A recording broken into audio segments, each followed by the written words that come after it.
Assalamualaikum warahmatullahi wabarakatuh. Perkenalkan, nama saya Ahmad Yahya Zaini, nomor absen 2 kelas 11 MIPA 4. Biografi Robi'ah Al-Adawiyah. Nama lengkapnya adalah Robi'ah binti Ismail Al-Adawiyah Al-Bashriyah Al-Qaisyah. Ia diperkirakan lahir pada tahun 95 Hijriah atau 713 Masehi atau 99 Hijriah atau 717 Masehi di suatu perkampungan dekat kota Bashrah, Irak, dan wafat di kota itu pada tahun 185 Hijriah atau 801 Masehi. Dilahirkan dari keluarga yang sangat miskin dan merupakan anak keempat dari 4 bersaudara, sehingga ia dinamakan Robi'ah yang berarti anak keempat. Beberapa hari setelah kelahiran Robi'ah, Ismail bermimpi bertemu dengan Nabi Muhammad. Dalam mimpinya dia berkata kepada Ismail agar jangan bersedih, karena Robi'ah akan menjadi seorang wanita yang mulia, sehingga banyak orang akan mengharapkan syafaatnya. Sejak kecil, Robi'ah sudah dikenal sebagai anak yang cerdas dan taat beragama. Beberapa tahun kemudian Ismail meninggal dunia, kemudian disusul oleh ibunya, sehingga Robi'ah dan ketiga saudara perempuannya menjadi anak yatim piatu. Ayah dan ibunya hanya meninggalkan harta berupa sebuah perahu yang digunakan Robi'ah untuk mencari nafkah. Robi'ah bekerja sebagai penarik perahu yang menyeberangkan orang di sungai Dajlah. Ketika kota Basrah dilanda berbagai bencana alam dan kekeringan akibat kemarau panjang, Robi'ah dan ketiga saudara perempuannya memutuskan untuk mencari penghidupan di kota. Namun, Robi'ah terpisah dengan ketiga saudara perempuannya sehingga ia hidup seorang diri.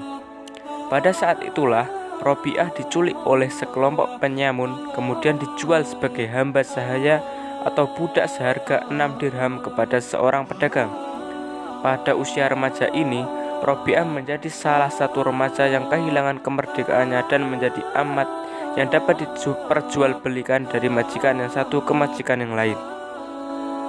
Robi'ah Al-Adawiyah menjadi amat yang sangat laris karena muda, cantik, bersuara merdu, pandai menyanyi dan menari. Dari kemampuan menyanyi dan menarinya ini membawa Robi'ah menjadi penyanyi dan penari di istana Daulah Bani Abbasiyah di Baghdad. Namun demikian, setiap malam Robi'ah bermunajat kepada Allah dan memohon pertolongannya untuk diberi kebebasan. Robi'ah berdoa, jika ia dapat bebas dari perbudakan, maka ia tidak akan berhenti sedikit pun beribadah.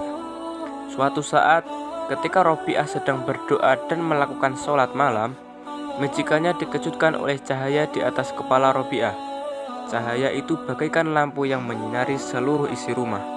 Melihat peristiwa yang aneh tersebut, maka majikannya menjadi ketakutan dan membebaskan Robi'ah. Sebelum Robi'ah pergi, pedagang itu menawarkan kepada Robi'ah untuk tinggal dan ia akan menanggung segala keperluan dan kebutuhannya. Namun karena kezuhudannya, Robi'ah menolak dan sesuai janjinya, jika ia bebas maka Robi'ah akan mengabdikan hidupnya hanya untuk beribadah. Setelah bebas dari hamba sahaya, Robi'ah pergi mengembara di padang pasir. Di tempat itulah ia menghabiskan seluruh waktunya untuk beribadah kepada Allah, sehingga dikenal sebagai tokoh sufi besar dan dikunjungi banyak orang. Di antara tokoh sufi yang pernah mengunjungi Robi'ah adalah Malik bin Dinar, yang wafat pada tahun 748 atau 130 Hijriah. Sufyan As-Sauri wafat 778 atau 161 Hijriah, dan Syakik Al-Balqi yang wafat pada tahun 810 atau 194 Hijriah. Robi'ah hanya tidur sedikit di siang hari dan menghabiskan sepanjang malam untuk bermunajat. Robi'ah dikenal sebagai tokoh sufi dengan syair-syair cintanya yang sangat indah dan mengagumkan. Suatu saat Robi'ah pulang dari menunaikan ibadah haji. Kesehatannya mulai menurun. Para sahabatnya banyak yang berdatangan untuk membantunya, tetapi Robi'ah tidak ingin menyusahkan orang lain. Ia menyampaikan kepada sahabatnya yang telah lama menemaninya, yaitu Abdah binti Abi Syawal, bahwa sebenarnya ia sudah menyiapkan kain kafan untuk membungkus jenazahnya. Tidak lama dari kejadian tersebut, awan mendung menggelayut di bumi Baghdad. Sufi Agung Rabi'ah Al-Adawiyah wafat di Bashrah pada tahun 185 Hijriah atau 801 Masehi. Inti ajaran tasawuf. Rabi'ah Al-Adawiyah memiliki corak tasawuf yang unik dan berbeda dengan para sufi pendahulunya. Corak tasawuf Rabi'ah Al-Adawiyah terfokus pada konsepnya tentang mahabbatullah atau cinta Allah. Ia mengungkapkan perasaannya tentang cinta ilahi dengan dua corak cinta, yaitu cinta karena diriku dan cinta karena dirimu. Cinta pertama berpijak kepada diri seorang hamba yang jatuh cinta dan senantiasa terpaut dengan Tuhannya. Pada makom ini, hamba berusaha untuk dekat kepada Allah dengan menunjukkan kepatuhannya dan memiliki sikap melawan kepadanya. Dengan ketaatan dan kepatuhan yang luar biasa, maka seorang hamba akan berhasil menjadi kekasihnya.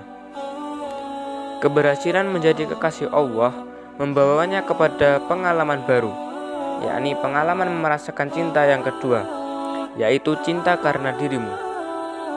Pada makom ini, Rabi'ah Al-Adawiyah mengalami kasyaf, yaitu keterbukaan tabir yang selama ini menghalangi hamba dengan Tuhan. Melalui proses mukasyafah, hamba berusaha, Tuhan membukakan hijab Rabi'ah Al-Adawiyah sehingga tercapailah makam musyahadah, yaitu pengalaman menyaksikan keagungan Allah melalui basyirah atau mata hati, sehingga ia mencapai makrifat atau mengenal Allah dengan meyakinkan. Pada tahap ini, Rabi'ah Al-Adawiyah merasakan cinta Allah karena dirinya. Ia berada pada posisi yang pasif, menjadi objek yang menerima limpahan cinta Allah. Tasawuf yang diamalkan oleh Rabi'ah termasuk tasawuf irfani. Konsep tasawuf mahabbah yang diajarkan oleh Rabi'ah merupakan perwujudan rasa tulus dan ikhlas dengan cinta tanpa adanya permintaan ganti dari Allah. Ajaran-ajaran Rabi'ah tentang tasawuf dan sumbangannya terhadap perkembangan tasawuf dapat dikatakan sangat besar. Sebagai seorang guru dan penuntun kehidupan sufi, Rabi'ah banyak dijadikan panutan oleh para sufi sesudahnya dan puisi cintanya sering dirujuk oleh para sufi lainnya, misalnya Abu Thalib Al-Makki, As-Suhrawardi, dan Al-Ghazali. Sekian video biografi Sufi Rabi'ah Al-Adawiyah. Wassalamualaikum warahmatullahi wabarakatuh.